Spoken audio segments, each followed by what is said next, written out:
awak ni tomboy Kalau awak jadi perempuan macam biasa je tu, mesti awak akan cantik. Tengok tu soalan dia boleh tanya Syah ni tomboy ke tak? Okey lah, memandangkan ada somebody lagi yang bertanya tentang Syah ni siapa, Syah ni tomboy ke apa ke kan. Syah nak ajar 3 perkara ni lah yang korang boleh detect Syah ni siapa. Jangan lepas ni duduk berteka-teki lah. Boleh tengok sendiri nanti. Okay, yang pertama, korang dengar suara Syah. Suara Syah sekarang garau kan? Takkan suara perempuan garau macam ni kan? Tapi ada je suara perempuan yang garau. Tak boleh. Okay, yang kedua. Yang kedua adalah tengok halkum. Kalau ada halkum timbul tu, Syah ni lelaki lah kan?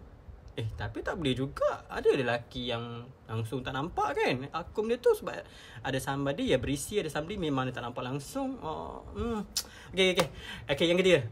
Yang ketiga ni confirm korang boleh dapat tahu dengan segera tanpa perlu buat DNA ke apa ke. Okay, yang ketiga ni korang janji korang jangan buat depan public. Kalau korang nak buka, korang bawa masuk bilik. Tapi warning siap-siap.